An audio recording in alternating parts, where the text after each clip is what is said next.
Hello, Sugarfoot. Hello, Icon Nation.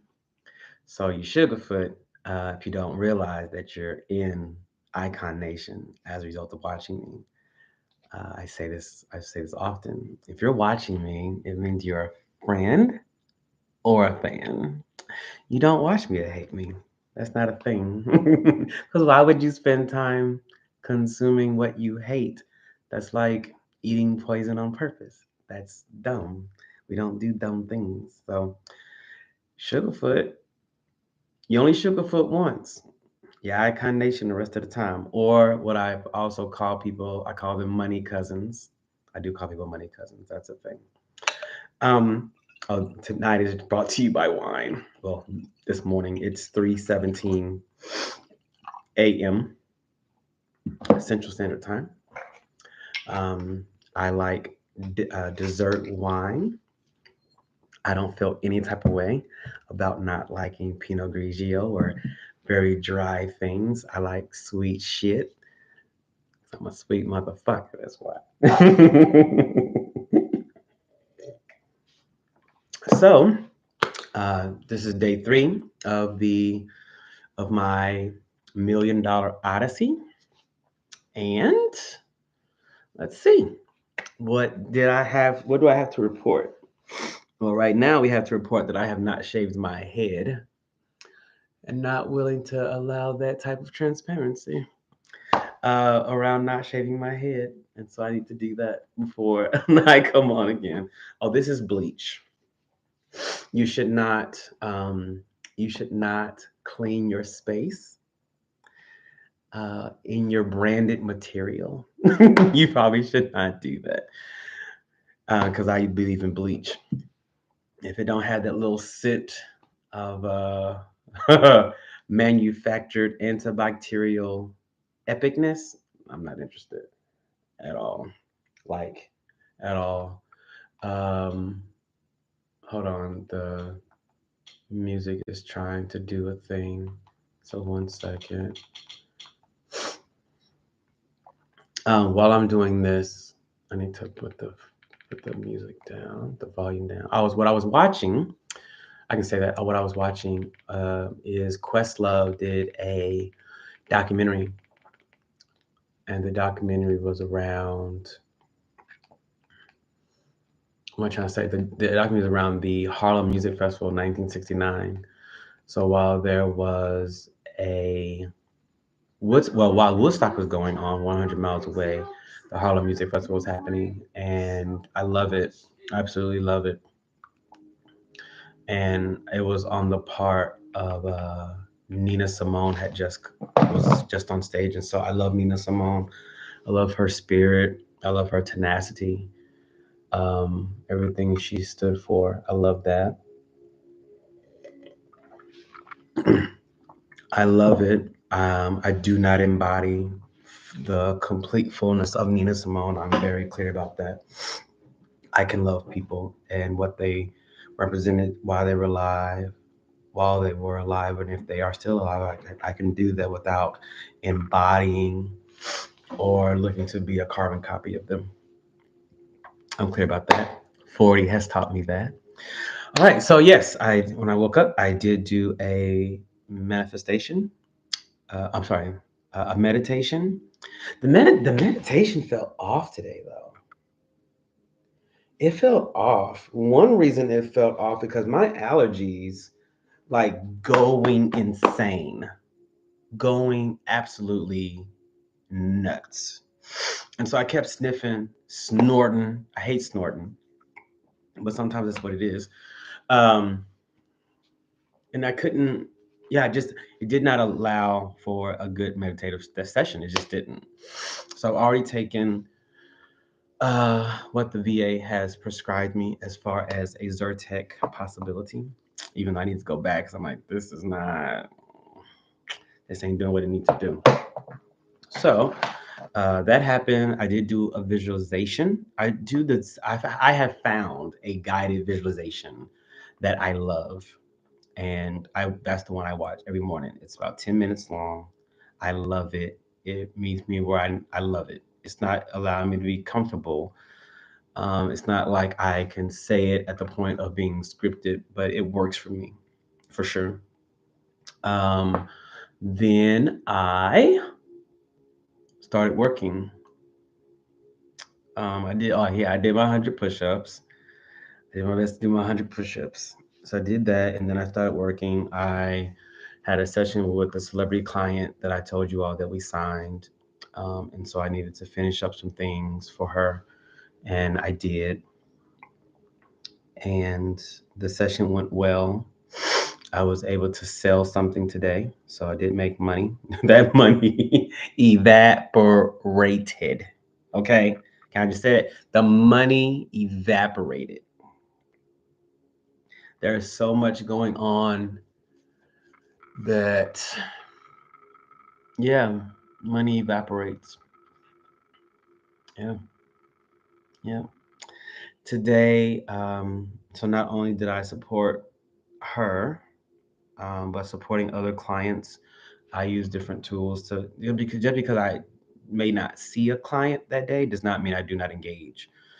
So if you are in the Icon Incubator program, the Icon Bespoke program, or no, I think that's it. Icon Incubator and the Icon Bespoke. You could be in you could be in one of the Icon experiences as well. Then you would probably hear from me on a regular, like daily, if not every other day basis. And so supporting them with that, because I have one client, they are working on a particular revenue goal. The other client, even though they're working on a revenue goal, they are also doing their very first book. And as someone who has done six, it's exciting to see them. Yeah, it's exciting to see them do all that. Very proud of them. They listen. They're coachable. They're not children in business by any means. So they don't sit there and do everything I say. There's some pushback at times, but it's respectful. At the end of the day, it's their business. I am here to be a guiding divine force for them, for sure. And they pay me to keep doing it, so I'm gonna keep doing it. So supporting clients, also specifically for the this $1 million Odyssey with the webinar we have scheduled. Well, getting scheduled. I've been in talk with the studio, the film studio, to find out, the logistics, availability. We still haven't gotten any word back on what it's gonna cost. But I'm like, I only need 2 hours. I understand that my webinar, I'm going. My target audience are $1 million business owners. So individuals who have made $1 million, in the childcare profession or in dentistry or in chiropractic or whatever that world, that industry is, they've made $1 million in that because they have become subject matter experts in that lane. And that's my target audience. So what I understand is that at that level, at that revenue level, time is not in true abundance just yet, not just yet. So it would behoove me, it would behoove me not to act as though I have unlimited time with them. So I understand. I've been in this industry, the business transformational industry, for over a decade. So I definitely remember early on when webinars, and still to this day, webinars being 3, 4, 5 hours, 3, 4, 5 days long. I dare not do that. I'm going to do my absolute best to make sure that this webinar is in less than an hour. I understand brevity, and I understand being able to say what I need to say. And I understand respecting their time. And so I need to do that. So no, I don't need a lot of time in the studio. Um, I believe in being prepared. You don't go to the studio, whether you're a musician, spoken word artist, whatever, actor, you do not go and not know your lines. Like, you need to go and be ready to do one shot, one kill. Like, That's a military thing from basic training or from over 20 years ago. One shot, one kill, like one and done. That's called preparation. That's called being prepared. So, um, that's my intention of why I've given those dynamics or parameters. So, we're going to look forward to that. Something else. Oh, I started interviewing today. Mhm. I started interviewing individuals who my head doesn't look horrible. But I'm being, overly conscious. And maybe I don't need to be, but a little bit. Okay. Um, but I started interviewing individuals because I understand the fulfillment piece. And so desiring an online business manager or project manager to support me, team, clients, or I call my icon clients, supporting them because it's one thing to sell. I can sell. I can sell. I make money because I know how to sell. But it's different when you are actually fulfilling. That's the thing. It's one thing to sell. It's another thing for the person to feel that they still made a good decision 3 months in, 6 months in, 9 months in. And so I'm thinking about all of that. And so I will say I have had some very intelligent, strategic based, tactic based conversations around program fulfillment that lights me up. I really like this, that I have come to a point that I understand that it's not just about the launch, it's not just about the marketing, it's not just about the conversion tool, it's not just about the pretty things, but it's also about okay, so what's being done on a day-to-day basis. Project management is real, agile, waterfall, scrum, being able to identify KPIs, being able to understand due dates, making sure that people are assigned specific tasks, making sure there's not a redundancy or duplication of effort. I'm very clear about those aspects of the fulfillment of business, especially in a service based business. So I was happy to have the conversations I had today. I will say all of the things up until that point of the interviews wiped me the fuck out, baby.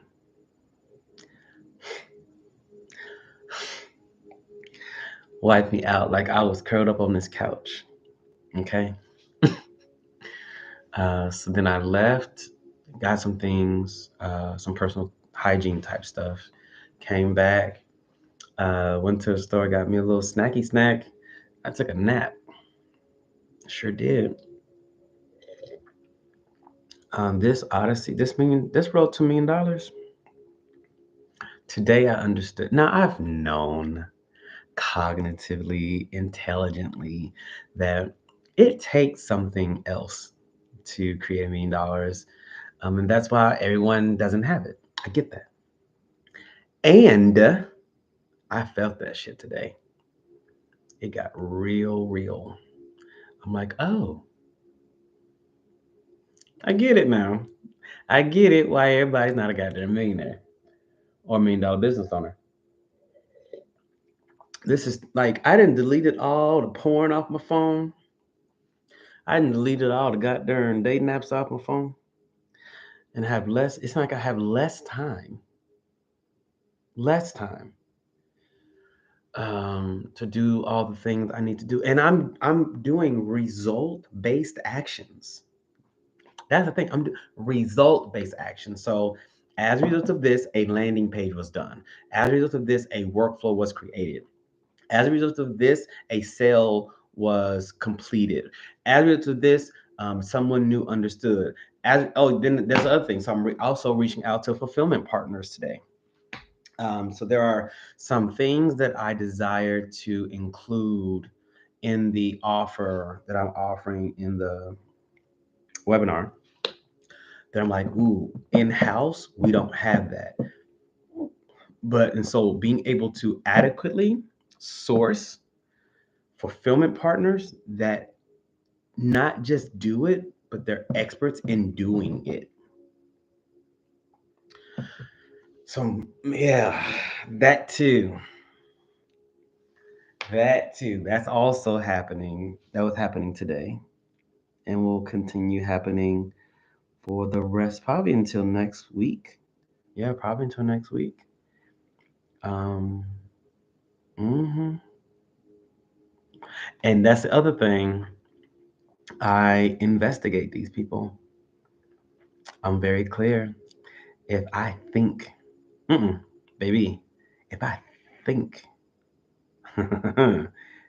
think they have a problem with black people or brown people or any kind of people that's not like them, I don't even care if you're a black person having an issue with white people. If I see too much white people are devils, no sugar, not up in here. I should be very clear. My ancestors are mixed. Like we have pictures in our family, in our hallway. My grandma has a hallway of pictures. We have pictures of the white man that helped my family exist. So that whole white devil stuff don't really work out for me because you're literally talking about my family. And I don't. I also don't believe that humans based on your race are inherently evil. I don't believe that any aspect of the human experience is inherently evil. So I don't play that. I also don't play around with people having issue with queer and trans folks. As Iyanla Van Zant says, not on my watch. That doesn't happen. So if I see anything, even to make me do this thing, mm, even if they aren't calling out the positioning of a post, that's see, I look at macroaggression and microaggression. I look at everything. I'm like, that was positioned in a way. Then I start looking through them comments. What did they like? Yeah, I don't play about that. Uh, so that's something else. So it's not just the interview; it's a deep dive into what they present, and it's very difficult to be around me virtually or in person, and for things not to come up because I'm always seeing what's as an empath, I am understanding or taking into account what's being said and what's not being said at all times, especially when it's time to be on. Oh, yeah, I'm 40. I'm 4. I keep saying it to people because sometimes people forget. Baby, I'm 40. I've been around for a little while and I haven't been drugged up the entire time. I've been going to workshops and learning about myself and learning about the human experience in its different forms. Yeah, like I know things.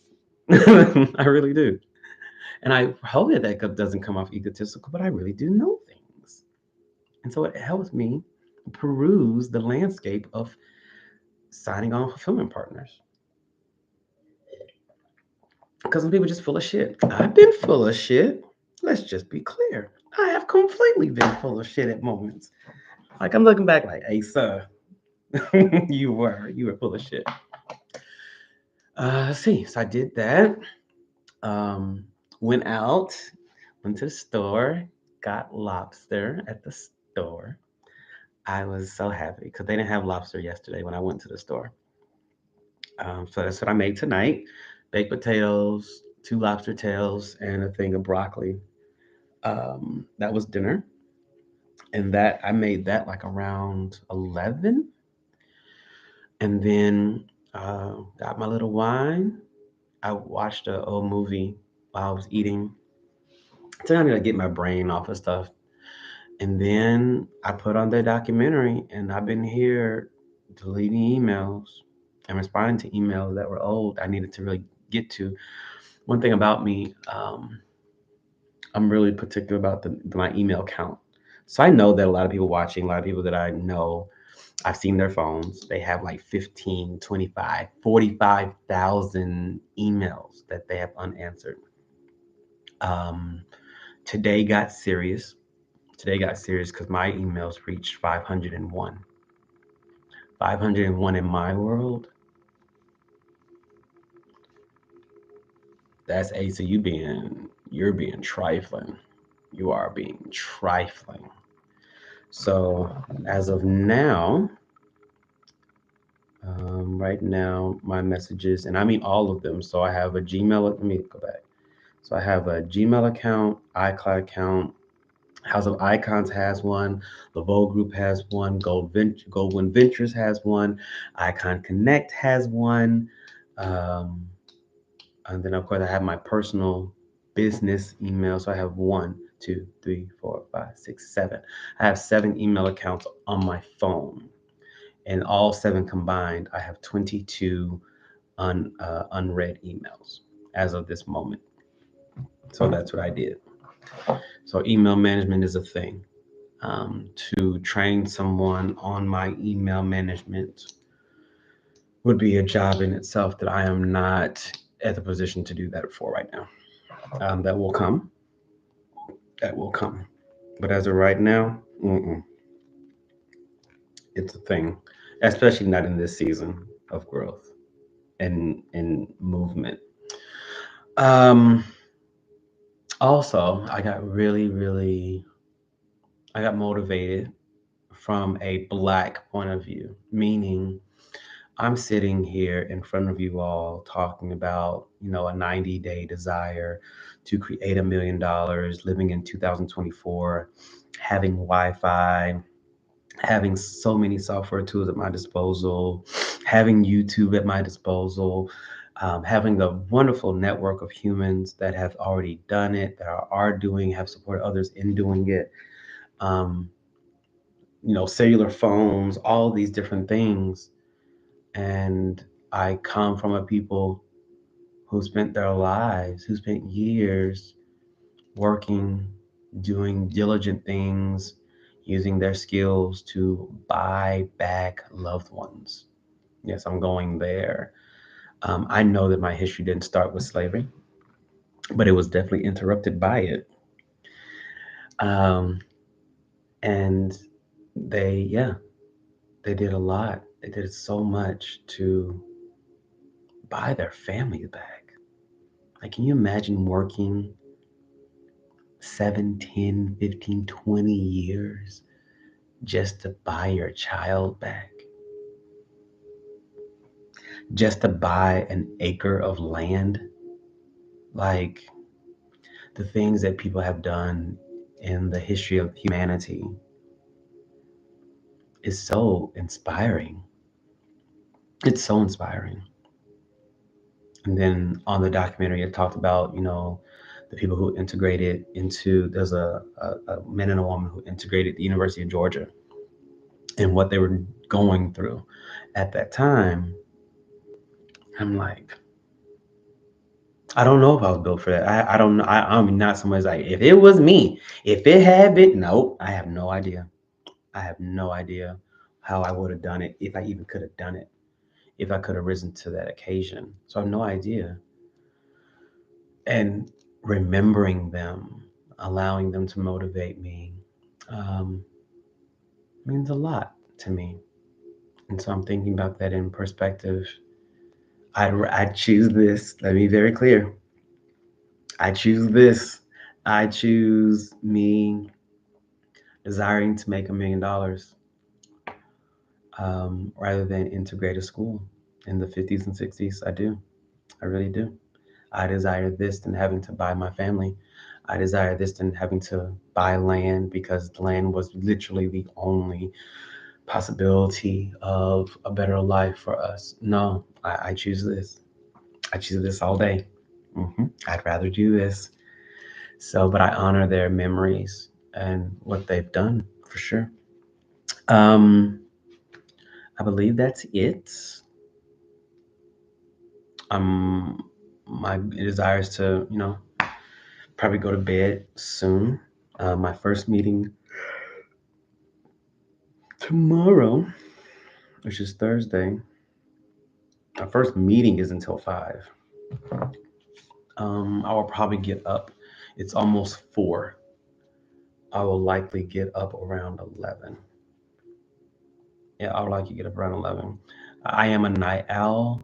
The sweet spot for me is like that 10 till 4, 10 p.m. to 4 a.m. whether it's work or play. It doesn't matter. Work or play, I am in love with those hours. 10 till 4, oh my goodness. I am bright eyed and bushy tailed, 10 p.m. to 4 a.m. Anything before 10 a.m., um, if you're not my mama, if you're not my son, and if you're not the person I'm looking to spend the rest of my life with, or at least a good chunk, I don't know why we're talking. I don't know why we're conversing. I don't know why I know you exist before 10 a.m. I don't. I don't get none of that shit. And I like that. I understand my boundaries. Um, yeah, that just is what it is. And I like that about me. I do. I sure do. So that's all I have. Tomorrow's day 4. It feels really good that I've made $1 million. It feels really dope that we did it.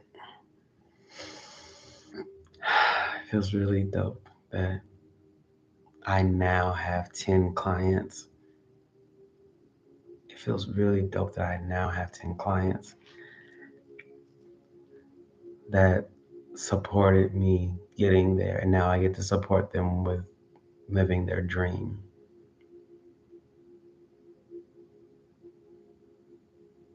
It's wonderful that I can say that I'm $1 million CEO. I love being able to say that I am now $1 million CEO. I love that I have a professional team that knows what they're doing to do fulfillment on behalf of the agency. I love that it worked out. You guys have a great rest of your night or morning or day. And as always, I am Asa Leveaux. Dreams and radical blessings.